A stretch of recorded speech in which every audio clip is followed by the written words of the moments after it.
Hi, I am Osman, a master level telepathic energy healer specializing in critical care recovery and terminal illnesses, and also a host of other physiological, psychological, and spiritual ailments. I'm also an advanced level yoga and meditation teacher. Be sure to visit my website, yogawellness786.com, for more information on my services. Also, understand our therapies are all natural based and not a replacement for medical treatment. So, it is important to understand that a spiritual mentor or someone who has awakened or guided you or taught you and opened the pathway to advanced yoga and meditation, or even beginner yoga and meditation, is not a turnkey solution, right? So no matter how advanced the teacher is, he is advanced in his own right due to his own independent, disciplined, long-term practice, sacrifice, dedication, knowledge, and also grace, from his teacher as well, because the teachers impart some of their power onto it. But a teacher imparting the power to you is just the seed. The seed needs to be planted and nurtured, putting it in the right soil, giving, proper, fertilizers, watering it, and as it's growing, making sure it's growing healthily, taking care of any insects, that may come to, destroy it. Similarly, the spiritual mentor is there to give you the start and the path, show you the pathway, and to be a reference source, but he is not going to walk the path with you. As much as my students feeling amazing out-of-body experience and going to even the breathless state, within a relatively short period, right? And because normally a lifetime is not enough. People are practicing, yoga and meditation for their entire life, over 50 years, and are committed to it full time in monasteries, failing to attain the breathless state.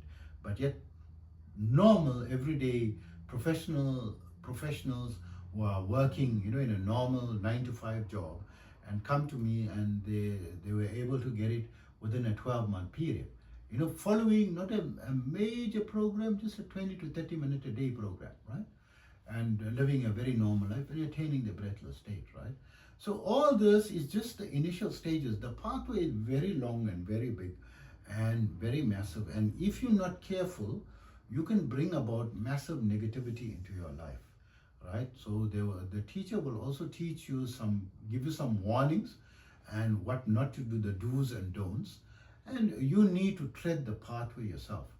Whatever the teacher, no matter how advanced, whatever he's giving you is not even a fraction of a percentage of what is still to come in front of you, which you have to tread on your own with your own practice. So he may have made the practice easier for you, and you will make some substantive initial progress. But to go to the much higher levels, going to need higher levels of discipline, right? Of course, right? So yes, my students experience massive initial progress and so forth. But if they want to go to the very high levels, the highest levels and so forth, invariably is going to require very high discipline levels. So it is important to point that out to you, that the higher discipline levels, as much as have made things easier for the 21st century, 15 to 20 minute program, maximum 30 minutes.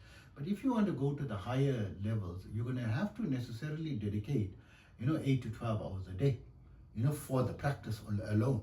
And you have to include your normal, 9 to 5 job as well, right? And then where's the time to sleep? Because you need 7 to 9 hours of sleep. So there just isn't enough time in the day, right?